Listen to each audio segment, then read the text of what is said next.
விசுவாசி, அப்போ நீயும் உன் வீட்டாரும் என்ன ரட்சிக்கப்படுவீர்கள். நமக்கு முதல்ல ரட்சிப்புன்றதால இப்போ ரொம்ப சாதாரணமாகி போச்சு. நமக்கு கேஷுவலாக சொல்லிடுறோம், அவங்க ரட்சிக்கப்பட்டிருக்கிறாங்க, அவ்வளோதான். ரட்சிக்கப்பட்டிருக்கிறாங்க என்றால் வசனம் ஒன்று சொல்லுது, ரட்சிப்பு பூரணப்பட காத்திருங்கள்னு இருக்குது இல்லையா. முடிவு பரியந்தம் நிலை இருக்கிறவனே ரட்சிக்கப்படுவான்னு இருக்குது. இப்போ ரட்சிப்புங்கிறதுனுடைய முடிவு ரொம்ப பெருசு. ஆனால் இப்போ நம்ம சர்வசாதாரணமாகிருச்சு. பையன் ரட்சிக்கப்பட்டிருக்கிறார், அவ்வளோதான். பொண்ணு பார்க்கறதுக்கு ஒரே டேர்ம் என்னன்னு கேட்டால் பையன் ரட்சிக்கப்பட்டிருக்கிறாரு. எப்படி ரட்சிக்கப்பட்டிருக்காரு, ரட்சிப்பினுடைய அனுபவம் என்ன, எவ்வளோ தூரத்தில் இருக்கிறாரெலாம் நமக்கு முக்கியமே இல்லைல்ல. அந்த மாதிரி தான் இந்த வசனமும், கர்த்தராகிய இயேசு கிறிஸ்து விசுவாசி, அப்போது நீயும் உன் வீட்டாரும் ரட்சிக்கப்படுவீர்கள். அந்த ரட்சிப்பு என்றால் என்ன, ரட்சிக்கப்படுவதல் என்றால் என்ன, வசனம் தெளிவாக சொல்லுது.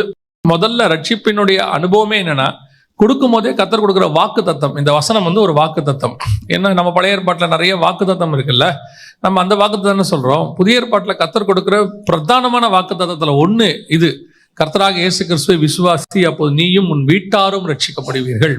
அப்ப ரட்சிக்கப்படுவதல் என்றால் என்ன, நீங்க ரட்சிக்கப்பட்டா உங்க வீட்டாரும் ரட்சிக்கப்படுவீர்கள் வசனம் சொல்லுது.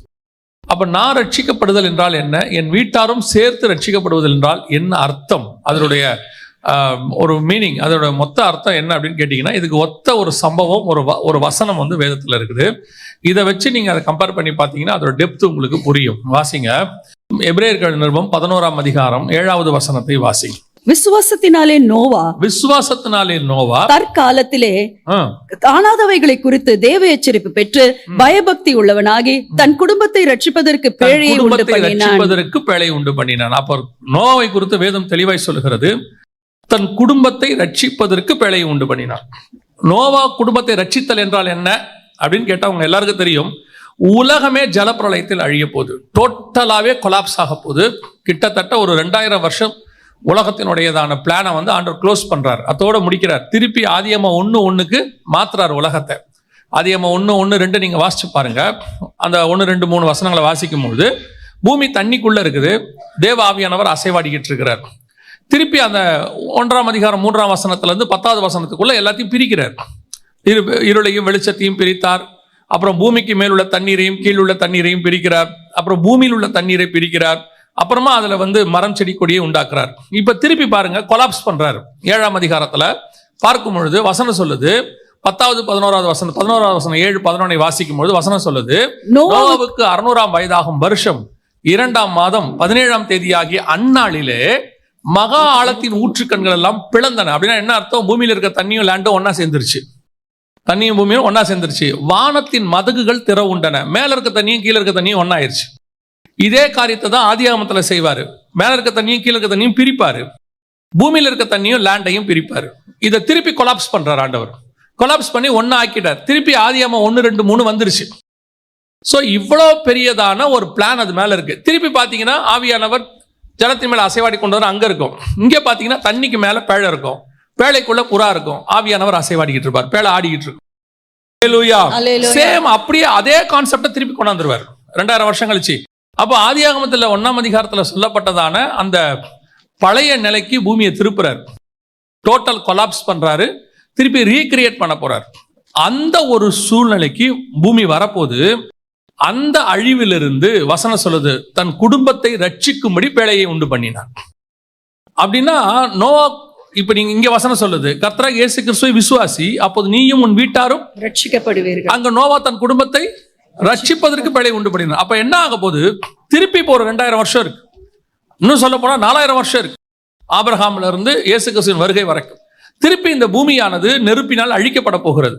2 பேதுரு 3, 9, 10 சொல்லுது இல்லையா, கர்த்தருடைய நாள் இரவிலே திருடன் வருகிற விதமாய் வரும், அப்பொழுது வானங்கள் மடமடவென்று அகன்று போம், பூதங்கள் வெந்து உருகி போம், பூமியும் அதிலுள்ள கிரியைகளும் எரிந்து அழிந்து போகும். Everybody comes to an end. எப்படி நோவா அந்த கொலாப்ஸ் ஆனதுல இருந்து குடும்பத்தை ரட்சித்தானோ, அதே மாதிரி வரப்போகிற கொலாப்ஸ்ல இருந்து உங்கள் குடும்பத்தை ரட்சிப்பதற்கு அவனுக்கு ஒரு பேழை தேவைப்பட்டது. நமக்கு இயேசு கிறிஸ்து உதவி செய்கிறார். அல்லேலூயா. அப்ப அந்த ரட்சிப்பினுடைய வேல்யூ பாருங்க, அது எவ்வளவு முக்கியமானதுன்னு பாருங்க. கர்த்தராகிய இயேசு கிறிஸ்து விசுவாசி அப்படின்னா என்ன அர்த்தம், நோவா தன் குடும்பத்தை ரட்சிப்பதற்கு பேழையை உண்டு பண்ணினான். அந்த உண்டு பண்ணக்கூடிய காரணங்கள் தான் நீ விசுவாசின்னு பைபிள் சொல்லுது. அப்ப இந்த இடத்துல வசனம் சொல்லுது, நோவா தன் குடும்பத்தை ரட்சிக்கும்படி ஒரு பேழையை உண்டு பண்ணினான். இயேசு கிறிஸ்து விசுவாசி, அப்பொழுது வரப்போகிற அழிவிலிருந்து, அதான் அதனுடைய அர்த்தம், வரப்போகிற அழிவிலிருந்து நீயும் உன் வீட்டாரும் காக்கப்படுவீர்கள், ரட்சிக்கப்படுவீர்கள் அப்படின்னு அர்த்தம். அல்லேலூயா. அல்லேலூயா. அப்ப என்ன செய்யணும்? இதற்கு ஒரே வார்த்தையில சொல்லியாச்சு, கர்த்தராகிய இயேசு கிறிஸ்துவை விசுவாசி. அந்த விசுவாசத்துல நம்ம என்ன செய்யணுங்கிறதா இப்ப கேள்வியே. இந்த வசனத்தை இப்ப திருப்பி வாசிங்க, எபிரேயர் 11:7 திருப்பி வாசிங்க பார்ப்போம். விசுவாசத்தினாலே நோவா தற்காலத்திலே காணாதவைகளை குறித்து தேவ எச்சரிப்பு பெற்று ஃபர்ஸ்ட் தற்காலத்திலே நோவா காணாதவைகளை குறித்து தேவ எச்சரிப்பு பெற்று. ஒரு குடும்பம் வரப்போகிற அழிவிலிருந்து பாதுகாக்கப்பட வேண்டும் அப்படின்னு சொன்னா முதல்ல அந்த வரப்போகிற அழிவை குறித்தான எச்சரிப்பை பெற்றிருக்கணும். நான் சொல்றது வெறும் இயேசு கிறிஸ்து வரும்போது நடக்கக்கூடிய சம்பவத்தை குறித்து மாத்திரமல்ல. ஒரு குடும்பத்தை நடத்தும் போது ஒரு கணவன், ஒரு மனைவி, ஒரு பிள்ளைகள் இருந்தால் தான் அதுக்கு பேர் குடும்பம். ஒருவேளை பிள்ளைகள் இல்லை, கணவன் மனைவி இருந்தாலும் அதுக்கு பேர் என்னதான்?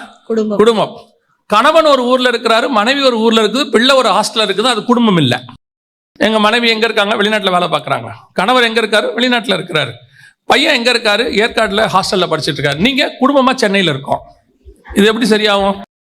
இல்லையா? எல்லாரும் இருக்கிறாங்க, ஆளாளுக்கு 1000 கிலோமீட்டர் தள்ளி இருக்கிறாங்க. ஆனா கணவனும் மனைவியும் வீட்டில் இருக்கிறாங்க, ஒன்னா இருக்கிறாங்க, ஆனா பிள்ளை இல்லை. அதனால அது குடும்பம் இல்லைன்னு ஆகாது. குடும்பம் என்றால் நாம் எல்லோரும் இணைந்து ஒரு இடத்துல இருப்பதுக்கு பேர் தான் என்னது? குடும்பம். அப்போ ஒரு குடும்பத்தை ரட்சித்தல் என்பதற்கு முதலாவது நமக்கு இருக்க வேண்டிய குவாலிட்டி, வரப்போகிற காரியங்களை குறித்து தற்காலத்திலே எச்சரிப்பு பெறணும். ஃபியூச்சரை குறித்த எச்சரிப்பு இப்ப இருக்கணும் ஃபேமிலிக்கு. அல்லேலூயா. ஆமென். அந்த எச்சரிப்பை நாம் பெற்றுக்கொள்கிறோமா என்பதுதான் கேள்வி. இன்னைக்கு குடும்பத்தில் நடக்கிற ஒவ்வொரு சம்பவத்துக்கு பின்னாடியும் ஃபேமிலி சொல்றது, எங்களுக்கு தெரியாது, இப்படி நடந்துருச்சு, நாங்க எதிர்பார்க்கல. அத உலகத்தின் குடும்பம் சொல்லலாம், நியாயம். ஆவிக்குரிய குடும்பம் ஒரு நாளும் சொல்லக்கூடாது. ஆவிக்குரிய குடும்பத்துல ஒரு சம்பவம் நடக்க போகுது அப்படின்னு சொன்னா, நான் வெறும் நியாய தீர்ப்பை குறித்து மட்டும் சொல்லவில்லை. உங்க ஃபேமிலி நடக்கிற சம்பவம் ஒன்று நடக்க போகுது என்றால் யூ மஸ்ட் ஸ்மெல். உங்களுக்கு அந்த வாசனை தெரிஞ்சிருக்க வேண்டும். உங்க குடும்பத்தில் நடக்கிற சம்பவத்தை குறித்து இயேசுநாதருக்கு தெரியாம அந்த 12 பேருக்குள்ள ஏதாவது நடக்குமா? இயேசுநாதருக்கு தெரியாம ஏதாவது நடக்குமா? யோசிச்சு பாருங்க.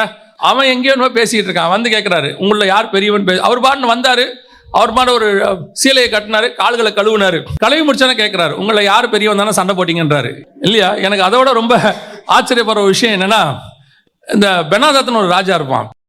இந்த பெனாதாத்து எதை பிளான் பண்ணாலும் எலிசா போய் இஸ்ரவேல் ராஜா கிட்ட சொல்லிடுவான், அவன் இப்படி பிடிக்க போறான், நீ என்ன செய்ய, இப்படி போய் காப்பாத்திக்க உன்ன அப்படின்றவான்.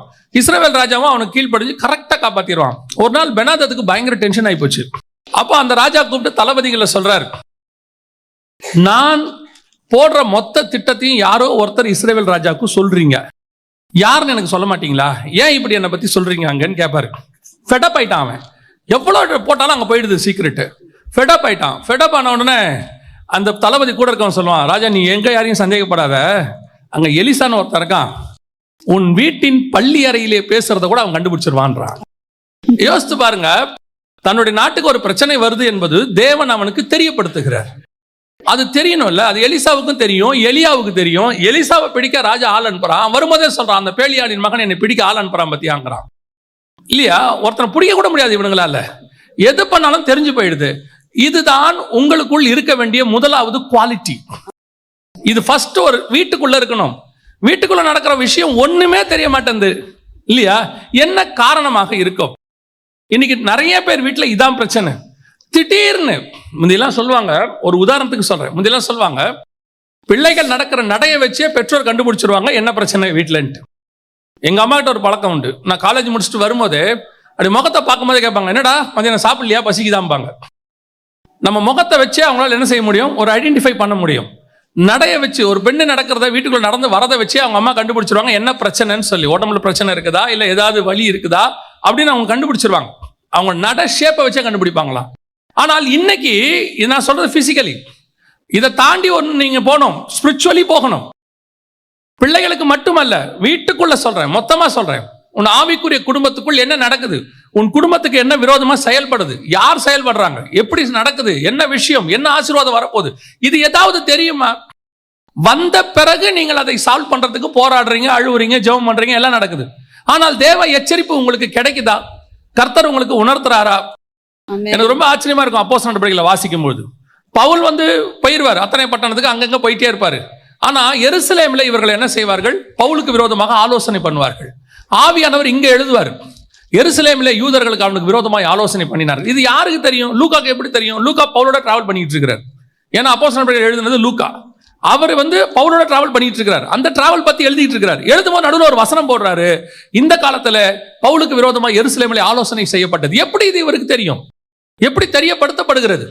அப்படியானால் உன் குடும்பத்தை குறித்து ஒரு பர்சனல், நான் சொல்றதுலாம் மினிஸ்ட்ரி, உங்க ஃபேமிலியை குறித்து, உங்களை குறித்து ஏதாவது ஒரு காரியம், ஏதோ ஒரு விஷயத்துல கர்த்தர் உங்களுக்கு உணர்த்தணும் இல்லையா? என்ன நடக்குது, எப்படி நடக்குது, ஏதோ ஒரு எச்சரிப்பு கொடுக்கணும் இல்லையா? அந்த தேவ எச்சரிப்பை பெற்று அப்படின்னு இருக்குது. அந்த எச்சரிப்பை படுகிற இடத்தில் தான் இப்பொழுது ஃபேமிலி ஃபெயிலியர் ஆகி கொண்டு இருக்கிறது. முந்தையெல்லாம் நம்ம பெற்றோருக்கு தெரியும், சில காரியங்களை கண்டுபிடிப்பார்கள். நான் சொல்லுவேன், அன்னைக்கு உள்ளவங்க இன்னைக்கு உள்ளவங்கள மாதிரி ஆவிக்குரியவங்கள கிடையாது, ஆனால் தேவனோடு கூட தொடர்புள்ளவர்களாக இருந்தார்கள். இன்னைக்கு ஆவிக்குரியவர்கள் சொல்றோம், தேவனோடு கூட என்ன இல்லை, தொடர்பு குறைவாக இருக்கிறது இல்லையா? இன்னைக்கு நம்ம அன்னைக்கு உள்ளவங்க பெருசா அந்நிய பாஷை பேசி அப்படியே கைத்தட்டி அதெல்லாம் இருந்திருக்காது. ஆனா பாத்தீங்கன்னா அவங்களுக்குள்ள தேவனுடைய நடத்துதல்னு ஒண்ணு இருக்கும். பிள்ளைகளை நடத்துறதா இருக்கட்டும், குடும்பத்தை நடத்துறதா இருக்கட்டும். இன்னைக்கு ஆவிக்குரியவர்கள் ஊழியத்துக்கு ஓடுறாங்க, அந்த பக்கம் இந்த பக்கம், house meeting, cottage meeting, open air meeting எல்லாம் ஓடுறாங்க. ஃபேமிலிக்குள்ள என்ன நடக்குது முதல்ல இங்க நமக்கு தெரியணும் இல்லையா? இது நமக்கு புரியணும் இல்லையா? இது நமக்கு தெரிய மாட்டேங்குது. தேவ எச்சரிப்பை பெற்று அப்படின்னு இருக்கு. பெற்று இருக்கிறோமா? அந்த எச்சரிப்பு உங்களுக்கு கொடுக்கப்படுதா? அந்த எச்சரிப்பை நமக்கு கொடுக்கிறவர் யார்? அதான் ரொம்ப இம்பார்ட்டன்ட். அந்த எச்சரிப்பை கொடுக்கிறவர் யார் அப்படின்னு கேட்டீங்கன்னா, வாசிங்க யோவான் எழுதின சுவிசேஷம் 16ஆம் அதிகாரம் 13வது வசனத்தை வாசிங்க. சத்திய ஆவியாகிய அவர் வரும்போது, சத்திய ஆவியாகிய அவர் வரும்பொழுது சகல சத்தியத்துக்குள்ளும் உங்களை நடத்துவார். சகல சத்தியத்துக்குள்ளும் உங்களை நடத்துவார். அவர் தம்முடைய சுயமாய் பேசாமல் தாம் கேள்விப்பட்டவைகள் யாவையும் சொல்லி வரப்போகிற காரியங்களை உங்களுக்கு அறிவிப்பார். அப்ப ஆவியானவருடைய மிக முக்கியமான ஸ்பெஷாலிட்டி என்னன்னா, வரப்போகிற காரியங்களை உங்களுக்கு அறிவிப்பார். ஒரு ஆவிக்குரிய குடும்பம் ஒரு ஆவியானவராலே நடத்தப்படுகிற குடும்பமாய் இருக்குமானால், உன் குடும்பத்தில் வரப்போகிற காரியங்களை குறித்து ஆவியானவர் உங்களுக்கு நிச்சயம் உணர்த்துவார். அவர் உணர்த்தினாதான் நீங்கள் எச்சரிப்பு பெற்று உங்கள் குடும்பத்தை ரட்சிக்க முடியும். இதுதான் அதோடைய கனெக்ஷன். அந்த தேவ ஆவியானவர் உங்களுக்குள்ள இருக்கிறாரா? ஆவியானவர் இருக்கிறாருங்க, உணர்த்துகிறாரா? ஆவியானவர் உங்களுக்குள்ள இருக்கிறார், சரி, உணர்த்துகிறாரா? அதான் இங்க கேள்வி.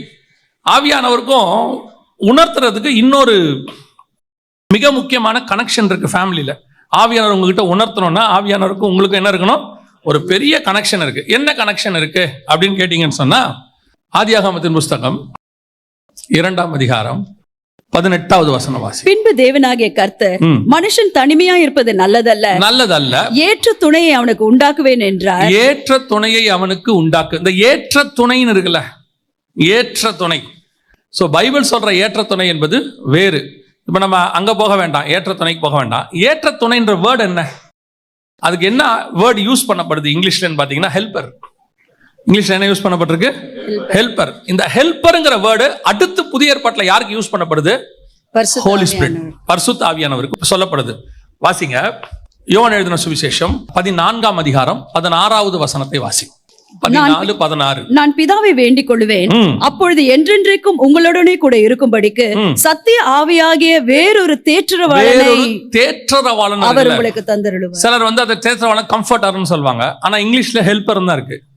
இங்கிலீஷ்ல ஹெல்பர் இருக்கு.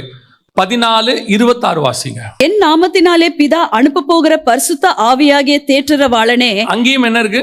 தேற்றரவாளன் அப்படின்னு தான் இருக்குது இல்லையா? பட் இங்க கம்ஃபர்டர்னு இருக்கு.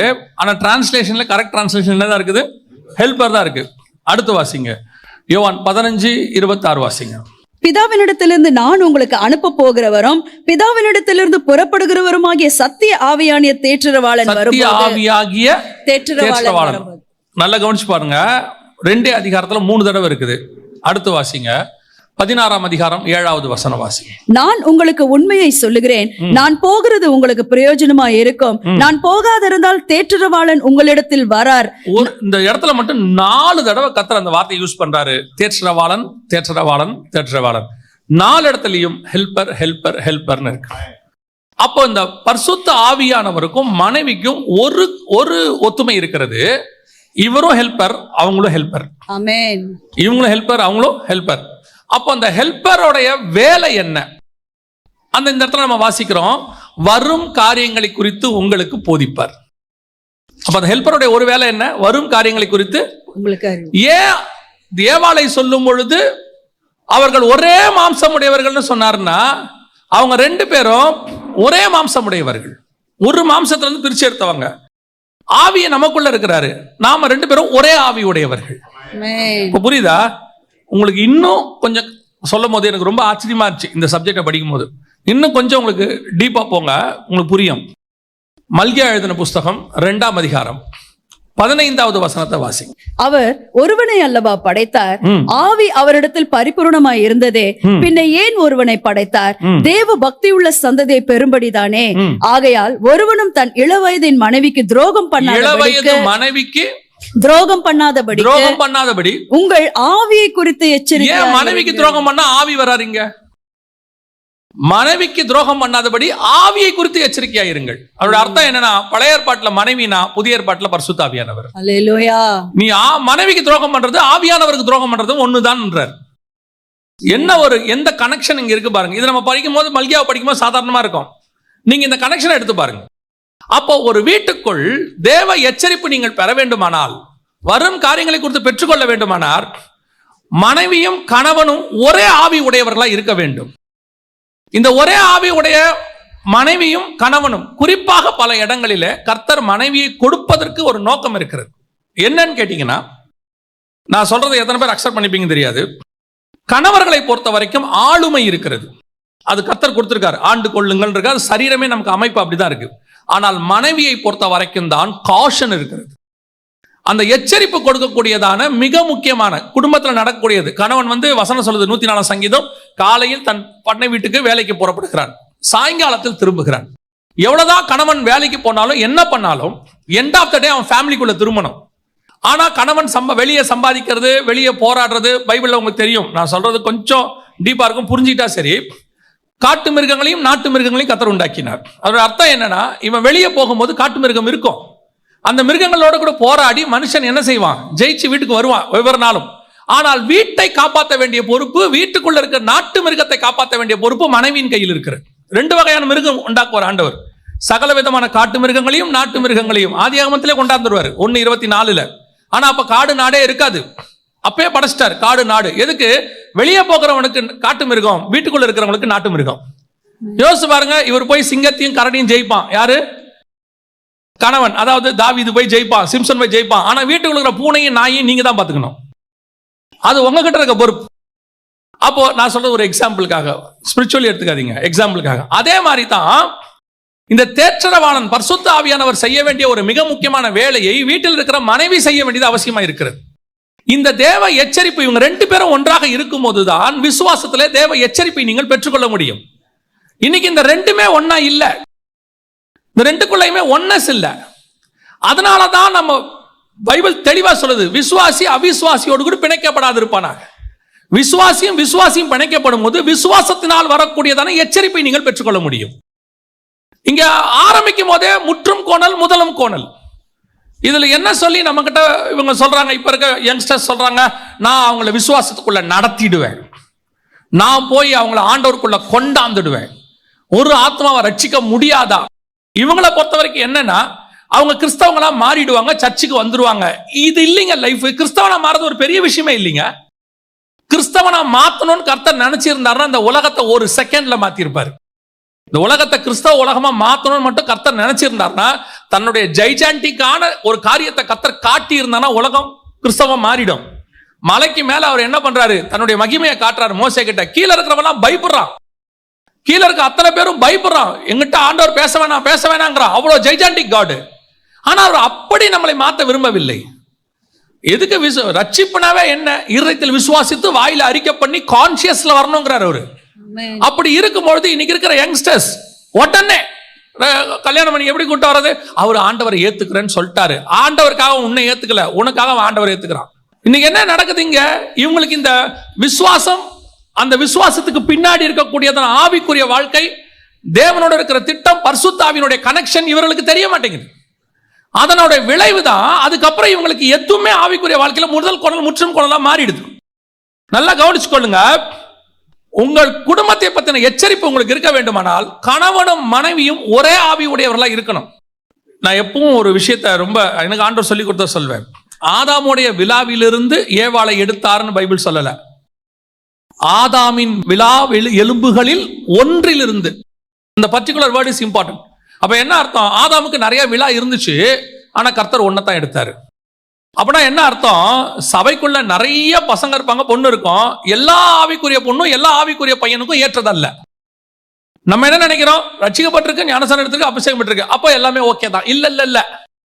நீங்க ஒரே வீட்டுல பிறந்திருந்தாலும், ராகேலும் லேயாலும் இருந்தாலும், யாக்கோபுக்கு யார் மனைவி என்பது கர்த்தர் திட்டம் பண்ணி வச்சிருப்பாரு.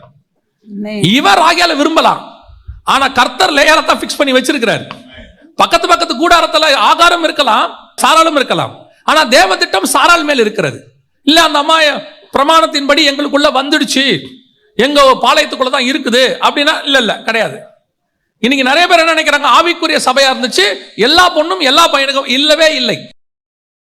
பர்டிகுலரா ஈசாக்குக்கு ரெபேக்காலை கர்த்தர் டிசைட் பண்ணி வச்சிருப்பார். அவர்கள் வரும்போதுதான் இந்த கான்டாக்ட் வரும். தேவ எச்சரிப்பை பெறக்கூடிய கான்டாக்ட். அவர்கள் ஒரே ஆவி உடையவர்களா இருப்பார்கள். நிறைய குடும்பத்துல போய் பாருங்க, மனைவி ஸ்பிரிச்சுவலா ஊழியக்கார. நான் இன்னும் சொல்றேன், நீங்க ஊழியமா இருந்தால் உன் மனைவியினுடைய பார்ட் ரொம்ப இம்பார்ட்டன்ட். அதுல மஸ்ட்.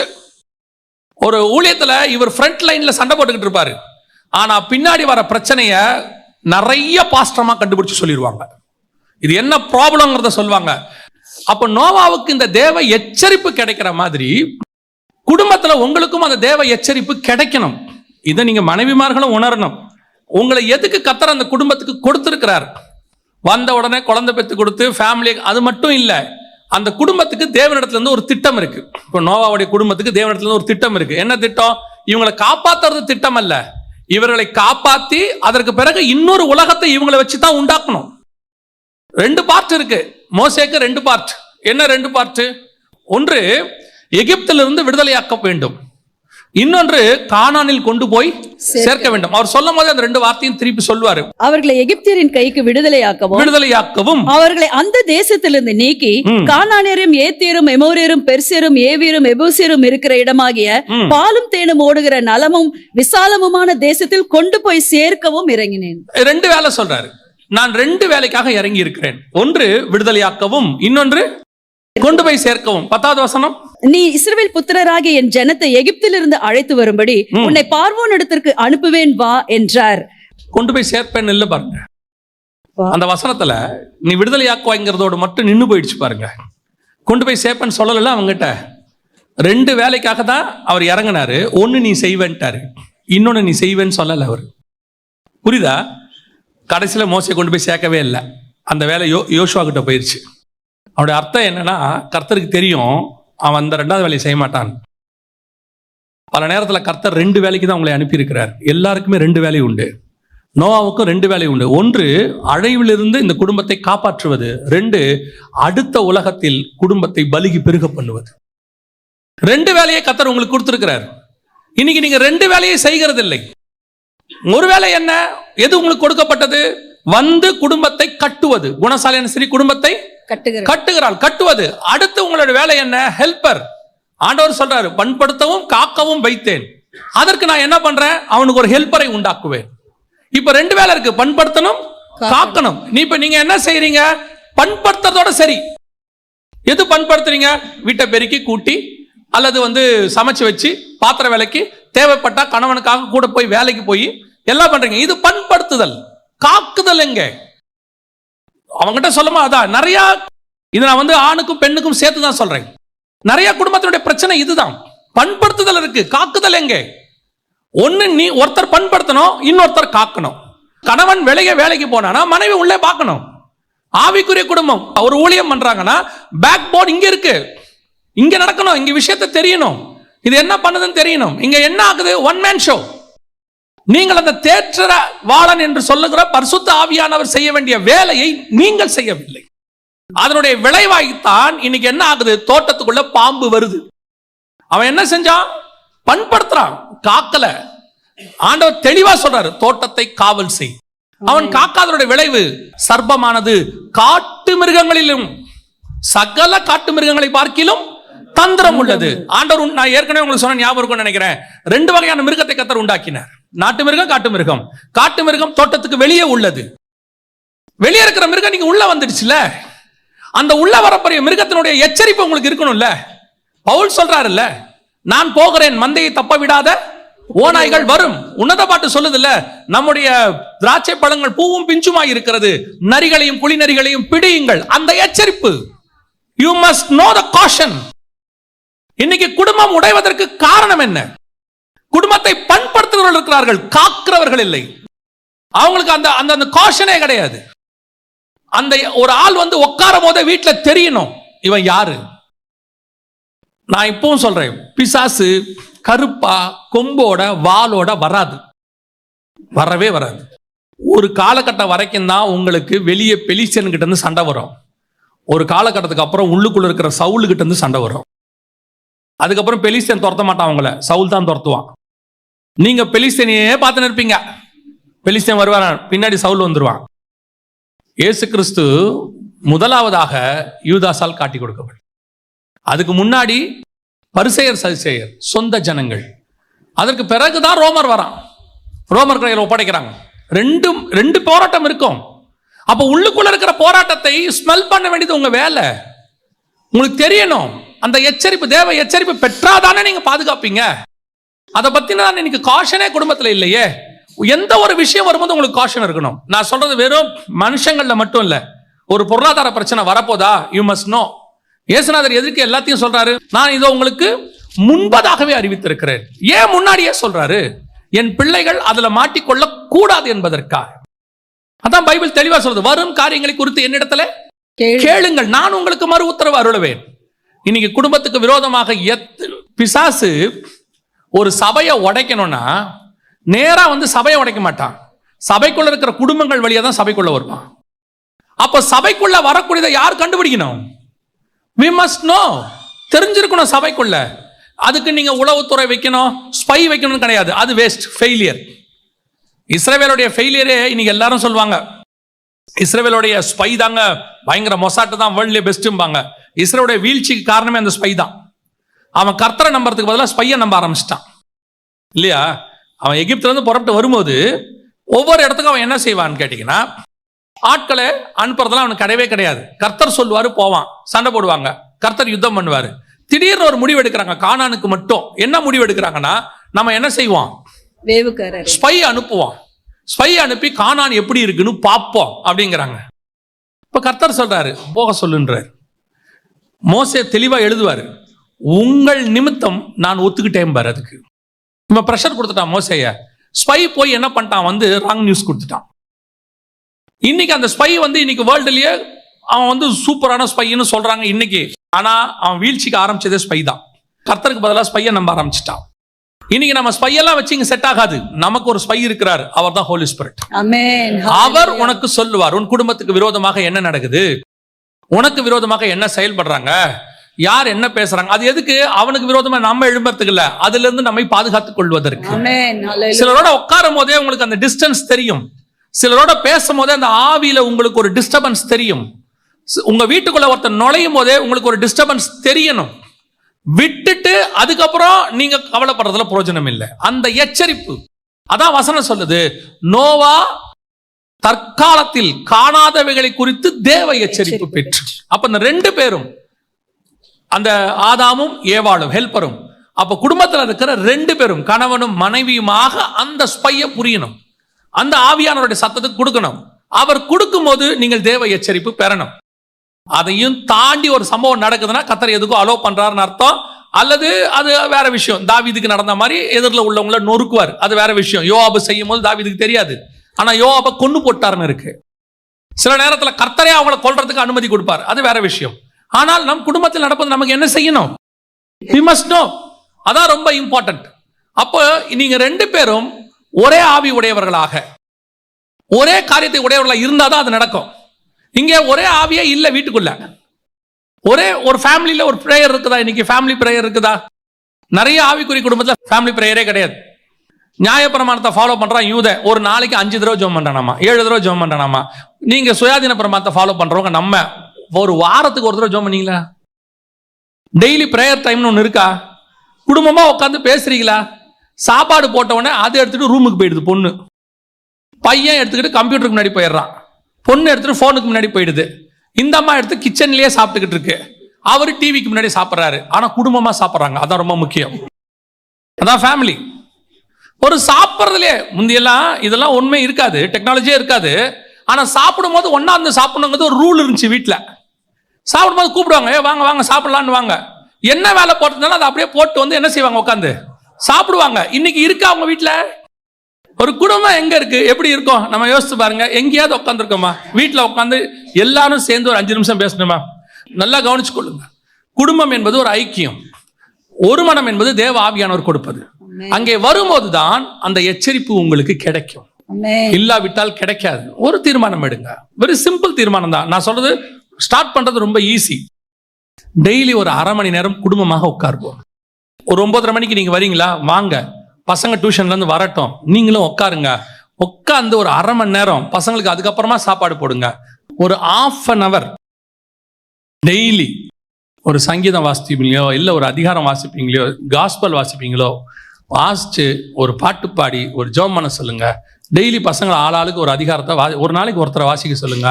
டெய்லி ஒருத்தரை ஜெபம் பண்ண சொல்லுங்க. நான் உங்களுக்கு சொல்றேன், இதனுடைய வேல்யூ உங்களுக்கு இப்ப ஆரம்பிக்கும் போது தெரியாது. உங்களை அறியாமலேயே உங்க குடும்பத்தில் ஒரு பாண்டிங் உருவாகும், ஒரு பாதுகாப்பு உருவாகும். உங்களை அறியாமலேயே கீழ்ப்படிதல், நீங்க என்னென்ன எக்ஸ்பெக்ட் பண்றீங்களோ எல்லாமே உங்க குடும்பத்தில் நடக்கும். அல்லேலூயா. அதான் முதலாவது அவனுக்குள் இருந்தது. தேவ எச்சரிப்பு பெற்று குடும்பத்தை நச்சு பேழை உண்டு பண்ணினான் இருக்கு இல்லையா? தேவ எச்சரிப்பு பெற்று, அதுல ஃபர்ஸ்ட் பாயிண்ட் தேவ எச்சரிப்பை பெற்றுக்கொண்டான். இரண்டாவது வாசிங்க.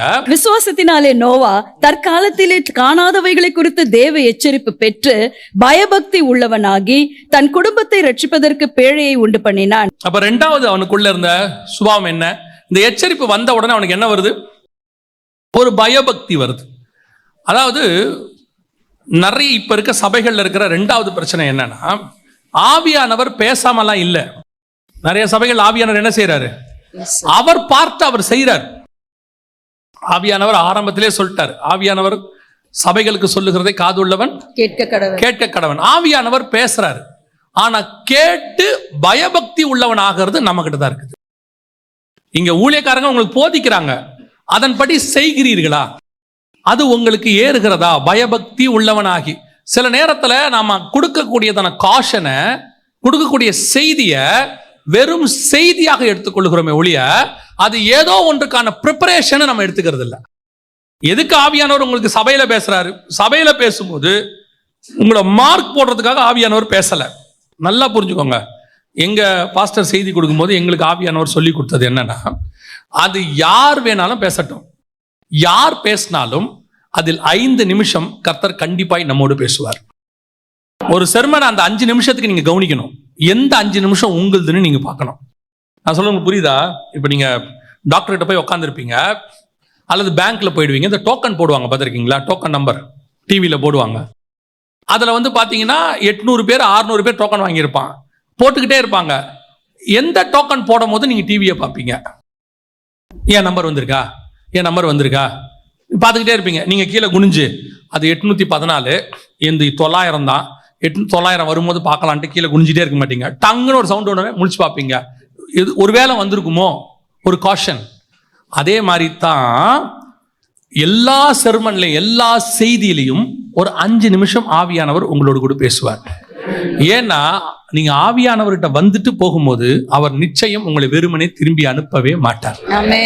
ஆவியானவர் கண்டிப்பா பேசுவார். ஆனா நீங்க அந்த 5 நிமிஷத்துக்கு காத்திருக்கணும் மினிமம். நான் சொல்றேன், அது 5 நிமிஷமா இருக்கலாம், 10 நிமிஷமா இருக்கலாம், 5 நிமிஷமா, ஏன் அந்த ஒரு செர்மன் முழுக்க உங்களுக்கே கூட இருக்கலாம். உங்களுக்கு கூட மொத்தமா ஆண்டவர் பேசலாம். ஆனா நீங்க வரும்போதே என்னவா வரணும்? நான் இன்னைக்கு எனக்கு உரியதை வாங்க போகிறேன், எனக்கு உரியதை பெற்றுக்கொள்ள போகிறேன். அதை கேட்டு அதை உங்க லைஃப்ல அபியாசப்படுத்தணும். பயபக்தி உள்ளவன் ஆகி. பல நேரத்துல இந்த பயபக்தி உங்களுக்குள்ள வரமாட்டேங்குது. நீங்க அதை அசால்ட்டா எடுக்கிறீங்க, அசட்ட பண்ணுறீங்க. உங்களுக்குள்ள ஒரு ஆதங்கம் இருக்கு தெரியுமா? இன்னைக்கு இருக்கிற எல்லா பேரண்ட்ஸ்க்கும் ஒரு ஆதங்கம் இருக்கு. என்ன ஆதங்கம் இருக்குன்னா, நம்ம காலத்தை மாதிரி பிள்ளைங்க ஸ்பிரிச்சுவலா இல்ல, அந்த காலத்துல இருந்த மாதிரி பிள்ளைங்க பெற்றோருக்கு கீழ்ப்படுகிறது இல்ல, இப்போ கொஞ்சம் பிள்ளைங்க மோசமா இருக்கு அப்படின்னு சொல்றீங்கல்ல, சொல்றீங்க தானே? நிறைய பேருக்கு அப்படி ஒரு ஒரு ஒரு தாட் எல்லாருக்குமே இருக்குல்ல. அது காரணம் என்ன நீங்க நினைக்கிறீங்க? அதுக்கு காரணம் நீங்க தான், நான் தான். நமக்குள்ளே பயபக்தி வந்துச்சுன்னா அது கண்டிப்பாக நம்ம பிள்ளைகளுக்குள்ளேயும் வரும். எப்படி சொல்றீங்க? வாசிங்க.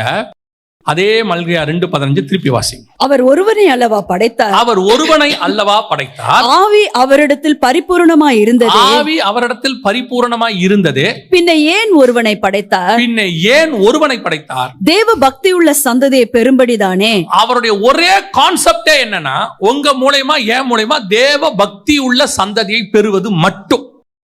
அவருக்கு வேற கான்செப்டே இல்ல.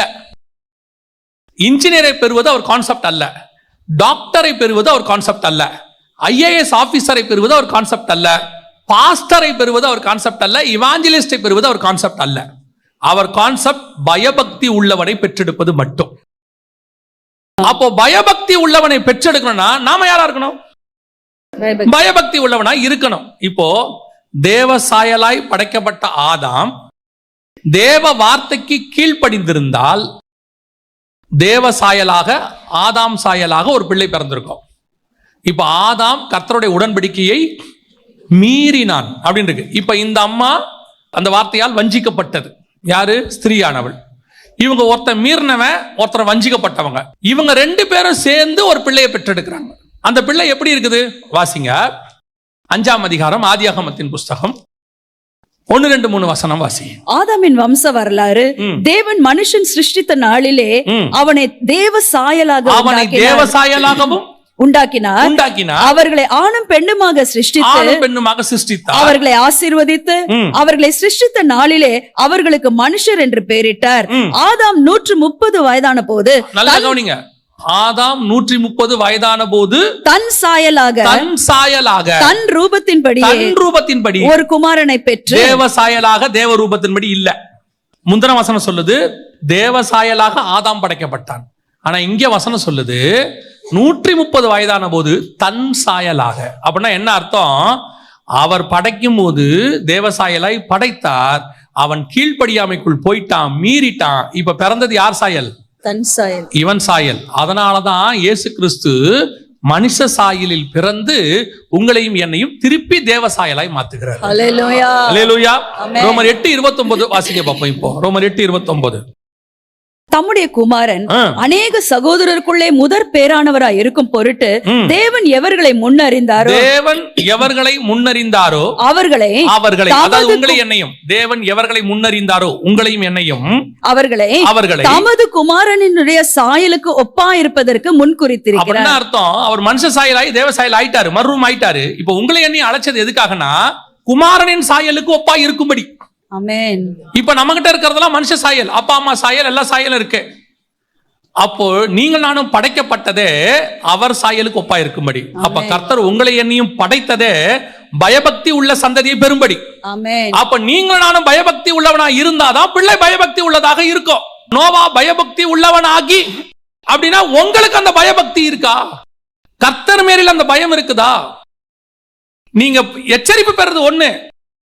நீங்க நிறைய பேர்கிட்ட இருக்க பிரச்சனை என்னன்னா, they are perfect in church activities. சபைக்கு வரதுல பெஸ்ட், பாஸ்டர் கிட்ட நல்ல டெஸ்டிமோனி.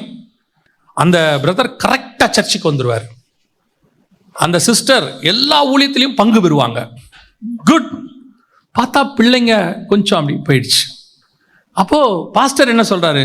அவங்க 2 பேருமே ரொம்ப நல்லவங்க தான், ஏன் இந்த பிள்ளைகள் இப்படி போச்சு? நான் அப்படி போனதுல உண்மையிலே ரொம்ப நல்லா கரெக்டா இருந்து அப்படி போனது 1 or 2% இருக்க தான் செய்யுது. அப்ப எல்லாரையும் அப்படி சொல்றேன்னு நினைச்சுக்காதீங்க. ஆனா பெரும்பாலும் மெஜாரிட்டி நீங்க நல்ல ரிலிஜியஸ் பீப்புள் பட் நல்ல ஸ்பிரிச்சுவல் பீப்புளான்னு பார்க்கணும். we are all good religious people. church activities we are good. தசம காணிக்கும் பர்ஃபெக்ட், சர்ச்சுக்கு வரதுல பர்ஃபெக்ட், டைமுக்கு வருவீங்க, கரெக்டா போவீங்க, பாஸ்டர் ஒன்னு சொன்னா ஓடி வந்து நிப்பீங்க. What about your spirituality in the home? வீட்டுக்குள் உங்கள் ஸ்பிரிச்சுவாலிட்டி எப்படி இருக்கு? அதைத்தான் பையன் பார்ப்பான். சபைக்குள்ள இருக்கிறத பையன் பார்க்க மாட்டான். அவன் எப்படி பார்ப்பான் தெரியுமா? எங்க அப்பா மேடையில் எப்படி இருக்காரு பாருப்பா. ஏன்னா அவனுக்கு வீட்டுல நீங்க யாருன்னு தெரியும், அவனுக்கு உங்களை பத்தி தெரியும். நீங்கள் தேவனுக்கு எவ்வளவு பயபக்தி உள்ளவனாய் இருக்கிறீர்கள் என்பதை உங்கள் பிள்ளைகள் பார்க்கும் பொழுது அவர்கள் தேவ பக்தி உள்ள சந்ததியாய் இருப்பார்கள். இங்க அதுதான் இங்க மிஸ்ஸிங். நீங்க வீட்டுல உட்கார்ந்து ஊழியக்காரனை கமெண்ட் அடிக்கிறீங்க, வீட்டுல உட்கார்ந்து ஊழியக்காரனையோ அல்லது சபையையோ அல்லது வேற விசுவாசியோ அல்லது கூட இருக்கிற விசுவாசியோ குறை பேசுறீங்க. அதை உன் பிள்ளைகள் பார்க்குது வீட்டுல. அப்புறம் உங்க பிள்ளைகள் குறை பேசுறவங்களா மாறும்போது உங்களையே குறை பேசும். அப்ப நீங்க உங்க பிள்ளைகிட்ட அப்பா அம்மா அப்படி பேசலாமா அப்படின்னா, நீங்கள் வேற ஒருத்தரை பேசுனீங்க, உங்க பிள்ளை உங்களை பேசுது, அவ்வளவுதான் வித்தியாசம். உங்க ஸ்பிரிச்சுவாலிட்டி வீட்டுல எப்படி இருக்கு? அவன் பயபக்தி உள்ளவனா இருந்தான், அவன் சந்ததி பயபக்தி உள்ள சந்ததியாக இருந்துச்சு. நோவாவே எடுத்துக்கோங்க. நோவாவுக்கு 3 பெரிய பசங்க, குழந்தைங்க கிடையாது, திருமணமான பெரிய பசங்க.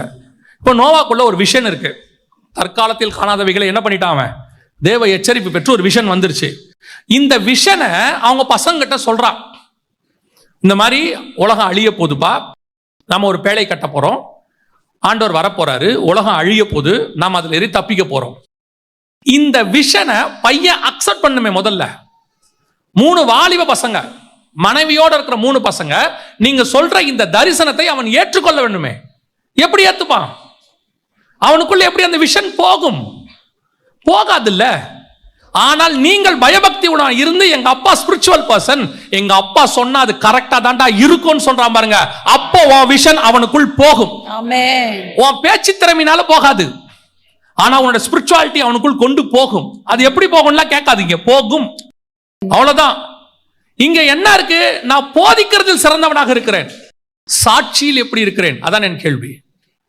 அங்கதான் பார்க்கணும். இப்ப இம்பார்ட்டன்ட், எல்லா பிள்ளைக்கும் அந்த வாலிப பிராயத்தில் என்னென்ன விதமான போராட்டங்கள் உண்டோ, இயேசுநாதருக்கு அது இருந்துச்சு தானே. அவர் தாமே நம்மை போல எல்லா விதத்திலும் சோதிக்கப்பட்டார்னு இருக்குல்ல, இருந்துச்சு தானே. எல்லாருக்கும் இருக்கதான் செய்யும். என் பிள்ளைக்கும் இருக்கும், உங்க பிள்ளைக்கும் இருக்கும். அதை அவர்கள் மேற்கொண்டு வர வேண்டும் என்று உங்களுக்கு ஆசை இருக்குது இல்ல? எல்லாருக்கும் அந்த ஆசை இருக்குல்ல. அப்ப அந்த ஆசை இருக்கணும்னா நீங்கள் பயபக்தி உள்ளவனாய் அவருக்கு முன்னாடி நிக்கணும். நீங்கள் இல்லாமல் அவர்களுக்கு நீங்கள் சாட்சியை காட்ட முடியாது. நீங்க ஸ்ட்ரிக்டா இருக்கலாம், அது வேற விஷயம். இப்பவும் சொல்றேன், உங்களுடைய கண்டிப்புனால உங்க பிள்ளைய திருத்திடலாம்னு நினைக்காதீங்க. கண்டிப்பா இருங்க, வேணான்னு சொல்லல, ஆனால் அது திருத்தாது. உங்க ஸ்பிரிச்சுவாலிட்டி தான் அவர்களை திருத்தும். அதுதான் மாத்துவதற்கு காரணமா இருக்கும். உங்களை அவன் பார்க்கணும், உங்க மேல அவனுக்கு ஒரு ஸ்பிரிச்சுவல் பயம் வரணும், ஆவிக்குரிய பயம் வரணும். அப்ப அடிப்பாரு. அந்த பயத்தை விட எங்க அப்பா ஸ்பிரிச்சுவல் பர்சன். யாக்கோபு சொன்னா பாருங்க, அவங்க அப்பாவை பார்த்து ஒரு வார்த்தை, அம்மா இவர் ஆசீர்வச்சா அது ஆசீர்வாதம், ஆனா சபிச்சிட்டாரு நான் சாபத்துல மாட்டிடுவேன். அப்ப அவங்க அப்பா மேல அவனுக்கு ஒன்று நம்பிக்கை இருக்கு, எங்க அப்பா வாயிலிருந்து வந்தா அது ஆசீர்வாதம், அதே நேரத்தில் எங்க அப்பா வாயில சாபத்தை நான் வாங்கிடக்கூடாது. எவ்வளவு பெரிய ஸ்பிரிச்சுவாலிட்டி பாருங்க, அந்த பயம். யாக்கோபு படுத்து கிடக்குறான் கட்டில்ல, அவனால உட்கார கூட முடியல. யோசேப்பு கொண்டு போய் பிள்ளைகளை நிறுத்துறான். எங்க அப்பா ஆசீர்வதிச்சா அந்த ஆசீர்வாதம் என் பிள்ளை மேல நிற்கும். அதுதான் ஸ்பிரிச்சுவாலிட்டி. அப்பா எப்படிப்பட்டவர், என்ன வேலை பார்த்தவர், ஆடு மேய்ச்சவர், அவர் ஊர் ஊரா சுத்தின, நாடோடி டென்ட்ல தங்கி இருந்தாரு. இப்ப நான் எகிப்துக்கே பிரதமராக இருக்கிறேன், நான் என்னோட போஸ்டிங் என்ன, இப்ப எங்க அப்பாவுக்கே நான் தான் சோறு போடுறேன். உண்மை அது. யாக்கோபுக்கு அரிசி கொடுத்தது அவன் தானே. அதனாலே உங்க அப்பாவும் அம்மாவும் தாழ்ந்தவர்கள் என்று அர்த்தம் அல்ல. அவனுக்கு நீ சாப்பாடு வேணா போல உங்க அப்பா அம்மாவுக்கு. யாக்கோபு வாயிலிருந்து புறப்பட்டது ஒவ்வொன்றும் தீர்க்க தரிசனம். ஆதியாகமத்தை முழுக்க வாசிச்சு பாருங்க, அத்தனையும் end time prophecy. End time prophecy. பிள்ளைகளை என்னிடத்தில் கிட்டே வாருங்கள், கடைசி காரியத்தில் உங்களுக்கு சம்பவிப்பதை நான் உங்களுக்கு போதிப்பேன். அவங்களுக்கு சொல்றேன், உங்க அப்பா அம்மா கிட்ட வாயின் வார்த்தைகள்ல கேர்ஃபுல்லா இருங்க. ரட்சிக்கப்பட்ட அப்பா அம்மா கிட்ட பல நேரத்துல அப்பா அம்மா சரி இருக்காது, அது சும்மாவே திட்டம், அதை விட்டுருங்க. காரணம் என்னாமல் விட்ட சாபம் என்ன செய்யாது, பலிக்காது. ஆனால் உன் தகப்பன் ஆவிக்குரியவனாய் இருந்து, உன் தாய் ஆவிக்குரியவங்களாய் இருந்து, அவர்கள் அதுவும் ஊழியக்காரராக இருப்பார்களானால் you must be very careful. அவங்ககிட்ட வாங்கிறதுக்கு நீங்க ரொம்ப யோசிக்கணும். நான் ரொம்ப எங்க அம்மா மரண தருவாயில மரணிக்கிறதுக்கு ஒரு வாரம் 2 வாரத்துக்கு முன்னாடி போய் எங்க அம்மா பக்கத்தில் உட்காந்து கேட்டேன். என் ஆசை அது. கேட்டேன், ஏம்மா உங்களுக்கு நான் ஏதாவது குறை வச்சுட்டேன்னா? எங்க அம்மா 80 வயசுல செத்தாங்க, ஆண்டவருக்குள்ள நித்திரை அடைஞ்சாங்க. இப்போதான் 2023 எங்க அம்மாட்ட போய் பக்கத்தில் உட்காந்து அப்படி கேட்டேன், ஏம்மா நான் ஏதாவது குறை வச்சுட்டேன்னா? ஏன்னா அந்த நேரத்துலேயே அதை செஞ்சிடணும்னு எனக்கு ஒரு ஆசை. நம்மளே அறியாமல் எவ்வளோ செய்வோம் தானே, கோபத்தில் கூட பேசுவோம் அம்மாவை, அதெல்லாம் அது நார்மலாக நடக்கிற ஒரு விஷயம். போய் பக்கத்தில் உட்காந்து கேட்டேன், ஏதாவது உங்களுக்கு குறை வச்சுட்டேன்? எங்கள் அம்மா என்னை பார்த்து ஒரு வார்த்தை சொன்னாங்க, ஒன்றும் இல்லைடா, கர்த்தருடைய கிருபையில ஆண்டவர் எனக்கு நல்ல பிள்ளையை கொடுத்தார், இந்த ஒரு ஆசீர்வாதம் எனக்கு போதும் என்று நான் நினைக்கிறேன். கர்த்தர் அதை எனக்கு ஆசீர்வாதமாக மாற்றி கொடுப்பார். அது ரொம்ப முக்கியம். உங்கள் பயபக்தி உங்கள் பிள்ளைகளுக்குள் வரும். நீங்கள் பயபக்தி உள்ளவர்களாக இருக்கணும். நான் ஒரு ஜெயின் ஃபேமிலியை பார்த்தேன். ரட்சிக்கப்பட்டவங்க தான் அவங்க. ஜெயின் ஃபேமிலியை பார்த்தேன், வில்லிவாக்கம் பக்கத்தில் இருக்காங்க. அந்த ஐயா ஒரு சாட்சி சொன்னார் என்கிட்ட. கொரோனா நேரத்தில் அவங்க உங்களுக்கு தெரியும் தானே, வட்டிக்கு கொடுக்குறது அவங்களுடைய தொழில். ஆனால் அவங்க ஆண்டவரை ஏற்றுக்கொண்டதுனால வட்டி கொடுக்கறத என்ன செஞ்சுட்டாங்க, நிறுத்திட்டாங்க. நாங்கள் இனிமேட்டு வட்டிக்கு கொடுக்க மாட்டோம், அதாவது ஆண்டவர் எங்களுக்கு உணர்த்துறாரு அப்படின்னு சொல்லிட்டு நிறுத்திட்டாங்க. இப்போ கொரோனா வந்துருச்சு, வேலையெல்லாம் இல்லை, மூடியாச்சு. இப்போ என்ன செய்யறதுன்னு தெரியல அவங்களுக்கு, வருமானத்துக்கே வழி இல்லை, கஷ்டம். அந்த நேரத்தில் கர்த்தர் அவங்களுக்கு ஒரு ஆலோசனை, அவர் தான் அதிசயமான ஆலோசனை கர்த்தராச்சே, வண்டர்ஃபுல் கவுன்சிலர். அவர் என்ன சொன்னாரா, உங்க அம்மாவுக்கு சமைக்க தெரியும். யாரு? அவருடைய அம்மாவுக்கு. அவங்களுக்கு ஒரு 60 வயசு, சமைக்க தெரியும். அவங்க ஸ்நாக்ஸ், சமோசா இந்த மாதிரி, அந்த அம்மா சமோசா போடுவாங்க, அதை உணர்த்தி நீ போய் சமோசா போடுன்னு. நான் இது எதுக்கு சொல்ல வந்தேன், அந்த வயசான பாட்டி அந்த அம்மா உட்காந்து சமோசா போட்டு கொடுக்குறாங்க. இவர் போய் என்ன செய்யறாரு, வாசல்ல ஒரு வண்டி வச்சு இவர் அதை வியாபாரம் பண்றாரு. மனைவி அந்த சமோசா கூடன்னு தட்டெல்லாம் கழுவி கொடுக்குறாங்க. இதை 2 பிள்ளைகளும் பார்க்குறாங்க. பார்த்தோன்னே அவங்க என்ன செய்யறாங்க, கூட வேலைக்கு வராங்க, பெருக்கிறது, வேலைக்கு போறது. இப்போ பாருங்க, இவர் பிள்ளைகள் வேலை செய்ய சொல்லலை, இவர் கேட்கல. இவரை பொறுத்த வரைக்கும் கஷ்டம் நம்மோட போட்டோம், பிள்ளைகளுக்கு என்ன செய்ய வேண்டாம், நல்லா இருக்கட்டும். ஆனால் ஒரு குடும்பமே வேலை செய்து கொரோனா நேரத்தில் இடம் வாங்கி வீடு கட்டுவதற்கு கர்த்தர் அவர்களுக்கு கிருபை தந்தார். ஹல்லேலூயா. இதுதான் ஆவிக்குரிய குடும்பம். நீங்கள் இறங்கி செய்யும் போது உங்கள் பிள்ளைகள் தானாய் செய்வார்கள். உங்கள் பிள்ளைகள் தானாய் செய்வார்கள். கவனிச்சுக்கொள்ளுங்க, நீங்கள் எவ்வளவு பயபக்தி உள்ளவர்களாய் இருக்கிறீர்களோ உங்கள் பிள்ளைகளும் அவ்வளவு பயபக்தி உள்ளவர்களாய் இருப்பார்கள். அல்லேலூயா. கடைசியாய் அந்த வசனத்தை வாசிங்க, நம்ம இன்னும் ஒரு காரியத்தை பார்த்துட்டு முடிக்கலாம். விசுவாசத்தினாலே நோவா தற்காலத்திலே காணாதவைகளை குறித்து தேவ எச்சரிப்பு பெற்று பயபக்தி உள்ளவனாகி தன் குடும்பத்தை ரட்சிப்பதற்கு பேழையை உண்டு பண்ணினான். கடைசியா என்ன உண்டு பண்ணினான்? பேழையை உண்டு. அவன் எச்சரிப்பு பெற்றான், அந்த பயபக்தி வந்துச்சு. கடைசியாய் ஒரு கிரியை செய்தான். அதுதான் ரொம்ப இம்பார்ட்டன்ட். இன்னைக்கு நல்ல ஆவிக்குரியவர்கள் இருக்கிறாங்க, இன்னும் சொல்ல போனா பயபக்தி உள்ளவர்களும் இருக்கிறார்கள். ஆனால் விசுவாசத்தோடு இருக்கிறார்கள் ஒழிய கிரியை இல்லாத விசுவாசத்தோடு இருக்கிறார்கள். வேதம் சொல்லுது, கிரியை இல்லாத விசுவாசம் செத்தது. செத்தது. ஆண்டவர் ஒரு விஷன் கொடுக்கிறாரா, அதுக்கான கிரியை உங்ககிட்ட இருக்கணும். அந்த கிரியை தான் உங்களை ரட்சிக்கும். இப்போ நோவாவுக்கு தெரிஞ்சிருச்சு, ஓகே ரைட் ஃபைன். இப்போ நம்மகிட்ட ஒரு குரூப் இருக்கு இந்த கடைசி காலத்தில். என்ன குரூப் தெரியுமா? இப்போ எங்களுக்கு ஒரு மினிஸ்ட்ரி, என் டைம் மினிஸ்ட்ரி ஆண்டவர் கொடுத்துருக்கிறாரு. கடைசி காலத்தை பற்றி தான் நாங்கள் பேசுகிறோம். அதை சொல்லும்போது உலகம் இப்படி ஒரு முடிவுக்கு வரப்போகுது, ஆண்டவர் வரப்போறாரு. நோவா சொன்னதே தான் நாங்கள் இப்போ வேற வெர்ஷனில் சொல்லிக்கிட்டு இருக்கிறோம். அவர் 2000 வருஷத்துக்கு முன்னாடி, 4000 வருஷத்துக்கு முன்னாடி சொன்ன வெர்ஷனை இப்போ நாங்கள் வேற ஒரு வெர்ஷனாக சொல்கிறோம். ஏன்னா இயேசுவும் அதான் சொல்றாரு, நோவாவின் காலத்தில் எப்படி நடந்ததோ அப்படியே மனுஷகுமாரன் காலத்திலும் நடக்கும். ஸோ அதே வெர்ஷன் தான், அதே அழிவு தான். அப்ப தண்ணி, இப்ப நெருப்பு, அப்ப பேழை, இப்ப இயேசு கிறிஸ்து. அன்னி தண்ணி பேழைக்கு மேல உச்சத்துல சிகரங்களுக்கு மேல பேழை இருந்துச்சான், 20 முழத்துக்கு மேல, 15 முழத்துக்கு மேல இருந்துச்சான். இங்க மத்திய ஆகாயத்தில் ஆண்டவர் வச்சு நம்மளை காப்பாற்ற போறாருன்னு இருக்கு. நோவா பேழையை கண்டினார். இப்ப நாம இயேசு கிறிஸ்து நமக்காக உண்டாக்கி ஒரு வாசலத்தை உண்டாக்கி கொண்டிருக்கிறார். சேம் கான்செப்ட், அதுல மாற்றுக்கிறதே இல்லை. ஆனால் இப்ப நாங்க இந்த மாதிரி விஷயத்தை சொல்லும் போது 2 வகையான ஜனங்கள் இருக்கிறார்கள். அதுல ஒரு குரூப் என்ன சொல்லுவாங்க தெரியுமா, நீங்க சொல்றதெல்லாம் கரெக்ட் தான் பிரதர், நாங்க விசுவாசிக்கிறோம், எல்லாம் ஓகே தான், ஆனா கர்த்தர் கிருபை உள்ளவர், அப்படிலாம் செய்ய மாட்டார். இவங்களுக்கு விசுவாசம் இருக்குது, ஆனா விசுவாசத்துல கிரியை செய்ய இவங்களுக்கு என்ன வரல, மனம் வரல. ஆயத்தப்படுவதற்கு இவங்களுக்கு என்ன வரல, ஆயத்தமே வரல. இவங்களை பொறுத்த வரைக்கும் அந்த முடிவை மாத்தி அமைக்கலாம்னு நினைக்கிறாங்களே ஒழிய அந்த அழிவுல இருந்து தப்பிக்கிறதுக்கான வேலையை பார்க்கணும்னு அவங்களுக்கு தோணவே இல்லை. இன்னைக்கு ஒரு குரூப் அப்படி இருக்குது. ஆண்டவர் உங்களுக்கு சில காரியங்கள் சொல்றாரா, அதை செய்யுங்கள், குடும்பமாக செய்யுங்கள். அந்த விஷனை மொத்த குடும்பமும் டேக் ஓவர் பண்ணுங்க. சில நேரத்தில் கணவன் கொடுக்கிற விஷன் மனைவி எடுக்க மாட்டேங்கிறாங்க, மனைவி கொடுக்கிற விஷன் கணவன் எடுக்க மாட்டேங்கிறார். நோவாவுக்கு ஒரு விஷன் கொடுத்தாச்சு. இப்ப இந்த விஷனை அந்த 3 பசங்களும் எடுத்தாங்க தானே.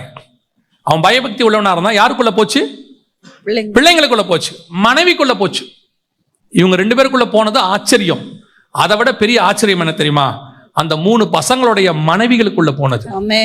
நீங்க 1 பேதுருவின் புஸ்தகம் 3ஆம் அதிகாரம் 20வது வசனத்தை வாசிக்கும். அந்த ஆவிகள் பூர்வத்திலே நோவா பேழையை ஆயத்தம் பண்ணும் நாட்களிலே தேவன் நீடிய பொறுமையோட காத்திருந்த போது கீழ்ப்படியாமற் போனவைகள் அந்த பேழையிலே சிலராகி 8 பேர் மாத்திரம், 8 பேர் மாத்திரம். 2 பேதுருவின் புஸ்தகம் 2ஆம் அதிகாரம் 5வது வசனம் வாசிக்கும். பூர்வ உலகத்தையும் தப்பவிடாமல் நீதியை பிரசங்கித்தவனாகிய நோவா முதலான 8 பேரை காப்பாற்றி. பர்டிகுலரா 2 இடத்துல 8 பேர்னு பைபிள் சொல்லுது. பேழைக்குள்ள போனது எத்தனை பேர்? 8 பேர். யார் அந்த 8 பேர்? நோவா 3 பசங்க 4 பேரு, நோவாவின் மனைவி 3 பசங்களுடைய மனைவி 4 பேர். சோ இப்ப இந்த 8 பேர் உள்ளுக்குள்ள போயிட்டாங்க. அப்ப வசனம் தெளிவா இருக்கு, 8 பேர் தான் போனாங்க. அவங்க மருமகளும் போயிருக்கிறாங்க. விஷன் நோவாவது. விஷன் யாருது? நோவாவது. இந்த விஷனை அப்படியே யாருக்குள்ள கொண்டு போக முடியுது? மனைவிக்குள்ள கொண்டு போக முடியுது. அந்த விஷனை அப்படியே பிள்ளைகளுக்குள்ள கொண்டு போக முடியுது. பிள்ளைகளுக்குள் மட்டுமல்ல, பிள்ளைகளிலிருந்து பிள்ளைகளின் மனைவிகளுக்குள்ளும் கொண்டு போக முடியுது. எப்படி சாத்தியம்? இன்னைக்கு உங்களால முடியுமா? இன்னைக்கு முடியுமா? இவ்வளவு டெக்னாலஜி உள்ள காலத்துல இவ்வளவு தூரம். அன்னைக்கு நோவா ஒருத்தன் மட்டும்தான் சொல்றான், உலகம் அழிய போது, உலகம் அழிய போது, உலகம் அழிய போது. அவன் நீதியை பிரசங்கித்து அவனை நோக்கியா வாசிச்சோம். 2 பேதுரு 2:5 வாசிச்சோம். பூர்வ உலகத்தை தப்பவிடாமல் நீதியை பிரசங்கித்தவனாகிய நோவா ஒருத்தன் மட்டும்தான் பிரசங்கம் பண்ணியிருக்கான். அவன் ஒருத்தன் தான் பிரசங்கம். ஆனா இப்ப அப்படி இல்ல, உலகம் முழுக்க ஊழியக்காரங்க பிரசங்கம் பண்றாங்க. 10ஆவதுக்கு சயின்டிஸ்டே ப்ரூஃப்ஸ் கொடுக்குறாங்க, உலகம் அழிய போகுது, இது அக்கினி வரப்போகுது, இதோ பெரிய பேரழிவு நடக்குது, மிகப்பெரியதான். ஏன்னா அன்னைக்கு இருந்த மக்கள் தொகைக்கு இன்னைக்கு இருந்த மக்கள் தொகைக்கு அதிகமான காஷன் கொடுக்க வேண்டியிருக்கு ஆண்டவருக்கு. 1,20,000 பேர் இருந்த நினிவேக்கு ஒரு ஆள் போதும். ஆனா 800 கோடி இருக்கிற உலகத்துக்கு 8,000 தீர்க்கதரிசி தேவைப்படுது. அதனால ஆண்டவர் உலகம் முழுக்க உண்டாக்கிட்டார். இவ்வளவு காஷன் கொடுக்கப்படுது. ஆனால் இந்த காஷன் எல்லாம் ஒரு பக்கம் போகட்டும், இந்த விஷயம் உங்களுக்குள்ளும் உங்கள் பிள்ளைகளுக்குள்ளும் போகுதா? உங்க மனைவிக்குள்ள உங்களால கொண்டு போக முடியுதா? ஒரு விஷயத்தை நீங்கள் சொல்றது எனக்கு ரொம்ப ஆச்சரியம். ஒரு விஷயம் படிச்சு பார்த்தேன். ஆண்டவர் பேசும்போது சொன்னாரு,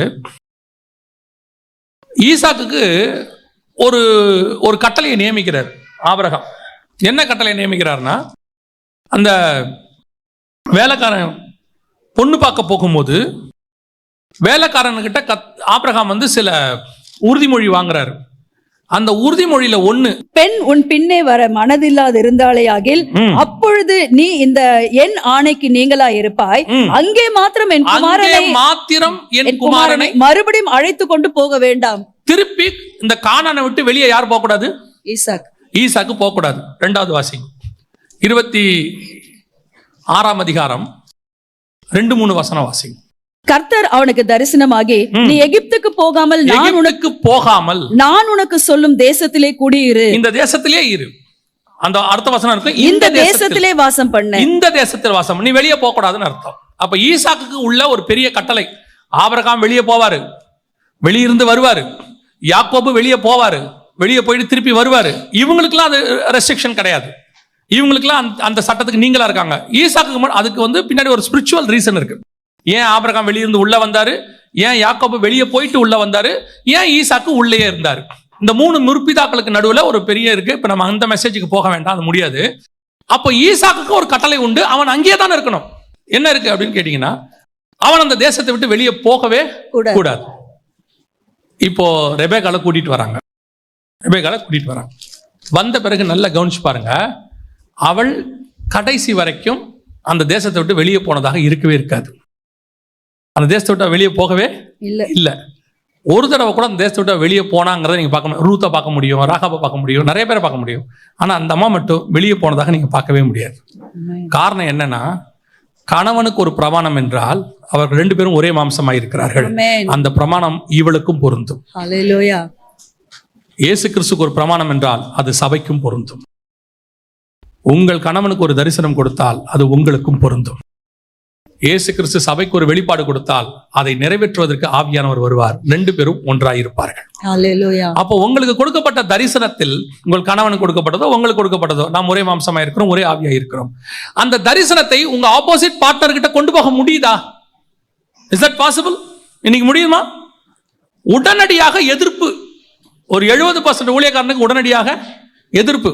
இப்போ ஒரு கானானுக்கு போக சொல்லிட்டார் ஆபிரகாம், நீ புறப்பட்டு போ. அதுவும் சொல்லும் போது சொல்லிட்டாரு, உன் தேசத்தையும் உன் இனத்தையும் உன் தகப்பன் வீட்டையும் விட்டு போ, எல்லாத்தையும் விட்டு போயிட்டே இரு அப்படின்ட்டார். இதுல ஆபிரகாம் போறது ஒன்றும் பெரிய விஷயம் இல்லை, அதுவும் பெரிய விஷயம் தான். ஆபிரகாம போக சொல்லி ஆபிரகாம் கானானுக்கு போற. அவர் ஈராக்ல இருக்கிறாரு. ஆபிரகாம் எங்க இருக்கிறாரு? ஈராக்ல இருக்கிறாரு. ஏன்னா ஆதியாகமம் 11:31 சொல்லுது, அவர் சினையார் தேசத்தில் உள்ள ஊர் பட்டணம், அது ஈராக்ல இருந்து இஸ்ரேலுக்கு நடந்து வரணும். So unknown place. அதுவே பெரிய விஷயம். அதை விட பெரிய விஷயம் மனைவியை கூட்டிட்டு வர்றது. அந்த அம்மா வருது தானே, அதுதான் விஷனை ஏற்றுக்கொண்டு நடப்பது. ஆமென். உங்ககிட்ட இருக்கிற பெனிஃபிட்டையும் பார்க்க கூடாது, இருக்கக்கூடியதை நான் டிஸ்அட்வான்டேஜையும் பார்க்க கூடாது. This is vision, I will travel with you, it's over. Amen. Hallelujah. இன்னைக்கு எத்தனை பேர் அப்படி டிராவல் பண்ணுவீங்க? ரெபேக்கால கூப்பிட்டு கேட்கறாங்க, இந்த மனுஷனோட கூட போகிறாயா? நோ ஃபேஸ்புக், நோ வாட்ஸ்அப், எந்த விதமான பயோடேட்டாவும் இல்லை. பையனுக்கு 40 வயசு, நோட் த வேர்ட், பையனுக்கு 40 வயசு. வந்திருக்கிறவன் எவனே தெரியாது, பார்த்து 3 நாள் தான் ஆகுது. அவன் வந்திருக்கவன் சொல்றான். ஆனால் ரெபேக்கா கிட்ட ஒரே ஒரு குணம் மட்டும் இருந்துச்சு. நீங்க அந்த பைபிளை நல்லா கவனிக்க முடியும். எந்த ஒரு விஷயத்துக்கும் அவள் கர்த்தர்கிட்ட போகிற சுபாவம் அவளுக்கு இருந்துச்சு. பிள்ளை வயிற்றுல மோதிக்கிட்டா உடனே கர்த்தர்கிட்ட போவா, என்னவென்று விசாரிக்கும்படி கர்த்தரிடத்துல போனாள். இப்போ இவட்ட கேட்குறாங்க, எங்கள் ஊரில் ஒருத்தர் இருக்கிறாரு ஈசாக்குன்னு, செல்வ சீமான், எங்கள் எஜமான் அப்படி சம்பாரிச்சு வச்சிருக்காரு, வயசு 40. ஓ அப்படியா, எப்படி இருப்பாரு? அது எப்படி சொல்ல முடியும்? நீங்கள் வாங்க வந்து பாருங்க, நல்லா சக்கச்சவேர்னு அப்படி இருப்பாரு. இப்போ அவளை கூப்பிட்டு கேட்குறாங்க, நீ போகிறாயா? ஒரே வேர்ட், நான் போகிறேன்.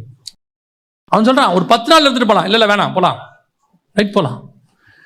இதுதான் ஸ்பிரிச்சுவலி எடுக்கிற முடிவு. அந்த தரிசனத்தை நீங்கள் சுமப்பது என்பது இதுதான். உன் கண்ணு பார்த்து தரிசனத்தை முடிவெடுக்க கூடாது. உங்க வீட்டுக்காரருக்கோ உங்களுக்கோ ஒரு தரிசனம் கொடுக்கப்படுதா, அது தேவனிடத்திலிருந்து வருகிறதா, அப்படியே அக்செப்ட் பண்ணுங்க, அப்படியே ஏற்றுக்கொள்ளுங்க. உன் தகப்பனுக்கு ஒரு தரிசனம் வருதா, உன் தாய்க்கு ஒரு தரிசனம் வருதா, சொல்றாங்களா, அக்செப்ட், நோ மோர் கொஸ்டின்ஸ், அப்படியே அக்செப்ட். நீ உன் கணவருக்கு உன் மாமியாருக்கு சொல்றாங்களா? பல நேரங்களில் சொல்லிட்டு முடிக்கிறேன், கவனிங்க. பல நேரங்களில் ஊழியக்காரன் குடும்பத்தில் கூட சொல்றேன், மருமகள்கள் வராங்க, வந்துட்டு அந்த மாமியார் ஊழியக்காரம்மா, இந்த மாமியார் ஊழியக்காரம்மா, அவங்க மாமனார் ஊழியக்காரர். ஆனால் வர மருமகள் அவளை மாமனார் மாமியாராத்தான் பார்க்கிறார்களே ஒழிய ஊழியக்காரனும் ஊழியக்காரியுமாய் பார்க்கறதில்லை. அதுவே அதே வயசுள்ள இன்னொரு ஊழியக்காரமா வந்தா சோத்திரம், பிரைஸ் தி லார்ட். ஆனா இங்க ஒரு தரிசனம் பெற்ற தேவ மனுஷன், ஒரு நீதியுள்ள சந்ததி, பயபக்தி உள்ள சந்ததியை பெற்றெடுத்திருக்கிறான். அந்த குடும்பத்தை கட்டுவதற்கு நான் வந்திருக்கிறேன்ற விஷன் அவங்களுக்குள்ள இல்லை. அதனால பைபிள் சொல்லுது, ரெபேக்காள் சாராளின் கூடாரத்தில் போய் குடியிருந்தாள். யூதா முறைப்படி, இஸ்ரவேல் முறைப்படி ஒவ்வொருத்தருக்கும் ஒரு கூடாரம் உண்டு. லேயாளுக்கு ஒரு கூடாரம், ராகேலுக்கு ஒரு கூடாரம், ஆபிரகாமுக்கு ஒரு கூடாரம், சாராளுக்கு ஒரு கூடாரம். எல்லாம் அவங்க கூடாரத்தில் இருப்பாங்க, அதான் ப்ரொசீஜர். ஆனால் ரெபேக்காளுக்கு மட்டும் கூடாரமே கிடையாது. அங்க வசனம் இருக்கு, நீங்க வேணா வாசிச்சு பாருங்க. 24ஆம் அதிகாரம் கடைசி வசனம் சொல்லும், அப்பொழுது ஈசாக்கு ரெபேக்காளை தன் தாய் சாராளுடைய கூடாரத்துக்கு அழைத்து கொண்டு போய் அவளை தனக்கு மனைவியாக்கி கொண்டு அவளை தாயினுடைய சாராளின் கூடாரத்துக்கு அழைத்து. ஏயா, ஈசாக்கு செல்வ சீமான் தானே, எனக்கு ஒரு கூடாரத்தை போட்டு தர மாட்டியா? இந்த சாராளுடைய கட்டிலில் அவள் படுத்ததுக்கு ஒரு முகாந்திரம் உண்டு. இது கிறிஸ்துவை கொண்டு வரக்கூடியதான கூடாரம். சாராள் இதுவரைக்கும் இதை சுமந்து கொண்டு வந்தாள், இனி நான் சுமந்து கொண்டு போவேன். இந்த கூடாரத்தில் கிறிஸ்து பிறக்கிற வரைக்கும் இந்த கூடாரம் கானானுக்குள் இருக்கும். அந்த தரிசனம் உனக்குள்ள இருக்கணும். நீ ஒரு வீட்டுக்குள்ள போறேன்னா அந்த குடும்பத்துல இது ஏன் வீடு, நான் இப்படிதான் இருப்பேன், தனியா தான் இருப்பேன், அதல்ல. நீ எதுக்கு உள்ள போன தெரியுமா? ஒரு தரிசனம் உண்மையிலும் அந்த குடும்பத்துக்கு ஒரு பாண்டிங் இருக்கு. அது பரலோகத்தினுடைய திட்டம். உன் மூலமாக ஒரு பிள்ளை வரும், அது பில்லி கிரகமாய் கூட இருக்கலாம். கர்த்தரியா எது மூலமா என்ன சந்ததி உருவாக்க தெரியாது, அதை உருவாக்குவதற்கு நீ உள்ள போயிருக்கிற அந்த விஷனை சுமந்து கொண்டு போறவங்களா இருக்கணும். கணவனுடைய விஷன், ஆபிரகாமின் விஷன்ஸ், நல்ல கவனிங்க. ஆபிரகாமின் விஷன் ரெபேக்காளுக்கு இருக்கு. எப்படி சொல்றீங்க? 22ஆம் அதிகாரம் 17வது வசனத்தை வாசிங்க, ஆதியாகமத்தின் புஸ்தகம்.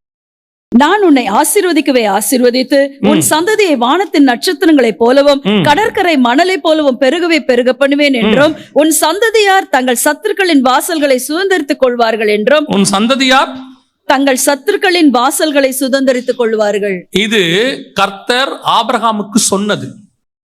24ஆம் அதிகாரம் 60வது வசனவாசி. ரெபேக்காளை வாழ்த்தி எங்கள் சகோதரியே நீ கோடா கோடியாய் பெருகுவாயாக. உன் சந்ததியார், அங்க ஆண்டவர் என்ன சொன்னாரு?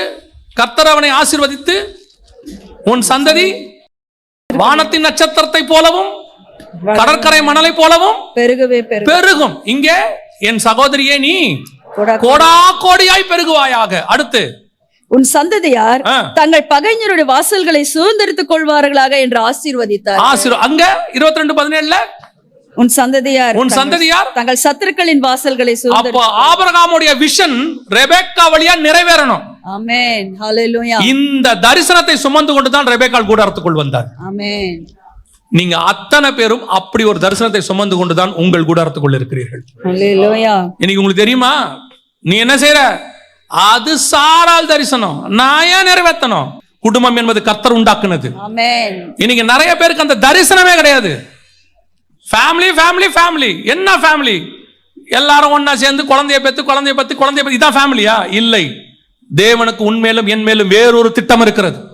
We are all heavenly family. ஆமென். கர்த்தராக இயேசு கிறிஸ்துவை விசுவாசி. அப்போ நீயும் உன் வீட்டாரும் ரட்சிக்கப்படுவீர்கள். நோவா தற்காலத்தில் காணாதவைகளை தரிசித்து பயபக்தி உள்ளவனாகி தன் குடும்பத்தை ரட்சிக்கும்படி ஒரு பேழை உண்டு பண்ணினான். தரிசனம் இதான்.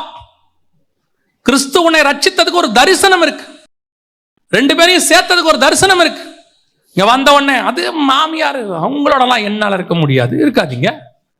மாமனாரோட நான் இருக்க முடியாது. நல்லா கவனிங்க. நான் ஒரே ஃபேமிலி ஒரே வீட்டுக்குள்ள தான் இருக்கணும்ன்ற கான்செப்டே நான் சொல்ல வரல. நீங்க தப்பா புரிஞ்சிடாதீங்க. நீங்க தனித்தனி வீட்டுக்குள்ள இருக்கலாம். ஆனால் ஒண்ணு உங்களுக்கு புரியணும், நான் இந்த வீட்டுல இந்த குடும்பத்துக்குள்ள வந்தது அவர்கள் தரிசனத்தை நிறைவேற்றுவதற்காக. ஏன்னா என்னாலதான் அந்த தரிசனம் நிறைவேறும் இல்லையா? உங்களுக்கு பார்த்திருக்கீங்களா, இந்த பேங்க்குக்கெல்லாம் போனீங்கன்னா உங்களுக்கு ஏடிஎம் கார்டை உடனே கையில் கொடுத்துருவாங்க. ஏடிஎம் கார்டு என்ன செஞ்சிருவாங்க? கொடுத்துருவாங்க. ஆனால் அவங்க சொல்லுவாங்க பின் நம்பர் லெட்டரில் வரும்பாங்க. உங்கள் அட்ரஸ்க்கு என்ன செய்வாங்க? பின் நம்பர் லெட்டரில் வரும். கார்டு உங்ககிட்ட இருக்கு, பின் நம்பர் இன்னொரு இடத்துலேருந்து வரும். அது எங்கேருந்து வரும்னா ஹெட் குவார்ட்டர்ஸ்லேருந்து வரும். இந்த பேங்க்கு அவங்களுக்கு அப்ளை பண்ணி விட்டுரும். இப்போது இந்த கார்டு உங்ககிட்ட இருக்கு, இவங்க கொடுத்தது, பின் நம்பர் இன்னொரு இடத்துல வரும். இது ரெண்டும் போட்டால் தான் உன் அக்கௌண்ட்டே ஆக்டிவேட் ஆகும். அதே மாதிரி தான் உன் கையில் இருக்கிற தரிசனத்துக்கான பின் நம்பர் உன் மனைவியின் வீட்டில் இருக்கிறது. அது இங்கே சேர்ந்தாதான் பரலோகத்தில் உன் அக்கௌண்ட் ஆக்டிவேட் பண்ண முடியும். இந்த புரிதல் உங்களுக்கு எனக்கும் வேணும். கணவன் மனைவியின் உடனே அப்படியே 100% மேட் ஃபார் ஈச் அதர் அப்படியே அதெல்லாம் இல்லை. கன்ஃபார்மாக பிரச்சனைகள் இருக்க தான் செய்யும். உங்களுக்கு பிடிக்காதது அவங்களுக்கு பிடிக்கும், அவங்களுக்கு பிடிக்காதது உங்களுக்கு பிடிக்கும். என்ன செய்ய முடியும்? ஏன்னா நான் அதற்காக இணைக்கப்படவே இல்லை. அந்த எச்சரிப்பை பெற்று பயபக்தி உள்ளவனாகி பேழையை உண்டு பண்ணி நான் சாராளின் கூடாரத்துக்கு ஏன் வருகிறேன்? நான் ஆபிரகாமின் தரிசனத்தை நிறைவேற்ற வந்திருக்கிறேன். இந்த தீர்மானம் நீங்க எடுங்க, உங்கள் குடும்பமும் அந்த விசுவாச குடும்பத்தில் ஒன்றாக மாறிவிடும்.